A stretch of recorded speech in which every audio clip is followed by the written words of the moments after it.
Ab'ekitongole kya RID ekivunaanyizibwa ku mutindo gw'amalwaliro n'obuyigirizi bw'abasawo bakoze ekikwekweto mu bitundu by'Owakise eby'enjawulo ne baggala amalwaliro 27 lwakusanga nga abasawo abakoleramu nga tebalina mpapula za buyigirize, kyokka nga ne layisinsi ezibakkiriza okuddukanya amalwaliro gano zaayitako dda nga n'ezimu njingirire.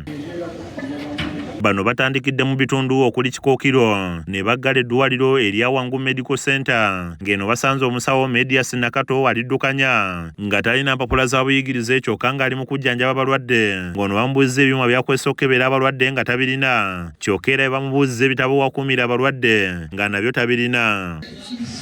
Singa afa katugenda kwiraba oni ogiwandiise watulage obusawo tebuli mu bigambo buli mu kuwandika tulage. Ono akanze kwegayirira abakungu abavudde mu kitongole kya RID nga buteerere era nga bano bamulagidde abalwadde abasindike mu malwaliro amatuufu kuba embeera eddwaliro gye libaddemu si nnungi, nga Nakato ayongedde ne yeegayirira wabula nga buteerere era eddwaliro baligadde.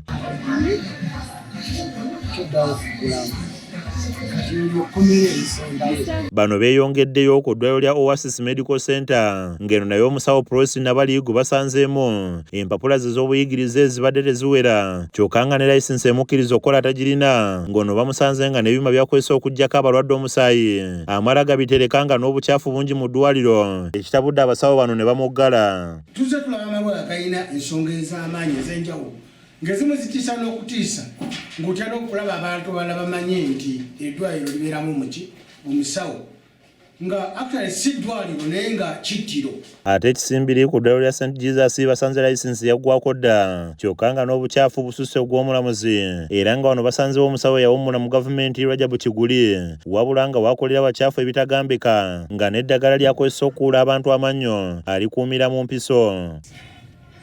Ono abeegayiridde bamusonyiwe kubanga ali mu kweyiiya oluvannyuma lw'okuwummula emirimu gya gavumenti, ng'ono naye layisinsi ye yaggwako mu mwaka gwa 2023 kyokka nga tebamuwulirizza ne bamuggala. Mu gavumenti awo ngezaako okwetereza kunawo walungi wenkolera. Nkulu Kibuule wano nga wasusse woogudde wavudde mu gavumenti tuufu ne wano woogudde wabi wakyafu nnyo, buli kimu kikyafu, kale tukkiriza tewali bikozesebwa wani wandibadde nga wayonjo naye buli wamu wakyafu okuva wotandikira paka wookoma. Ate ku luguudo lw'Amatugga Wakiso baggadde Costa Medical Center lwakusanga nga abasawo abaliwo tebalina mpapula za buyigirize nga n'abamu layisinsi zaabwe zibadde zaggwako nga naye bakolera okukebera abalwadde oba kiyite laboratory ebyuma tebituukanye na mutindo bwe batyo ne baggalwa, kyokka mu bitundu ebimu obwedda abasawo gye bayita basanga baggaddewo olw'okwewala okukwatibwa nga yo ku Massa Medical Center abasanze layisinsi gye balina njingirire era nga yaggwako dda nga wano akulira okulondoola omutindo gw'amalwaliro mu Kampala n'emirwano Christopher Bingi abalabudde okwewala okukola nga tebalina bisaanyizo. Next step is either because they were registered by Uganda Medical and Dental Council, which is not in our mandate. Now we only tell them to rush to Uganda Medical and Dental Council and renew.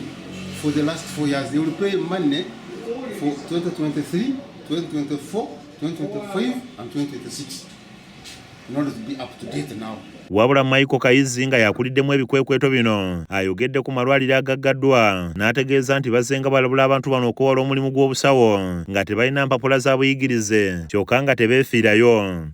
Olumu nabo tebalina qualification.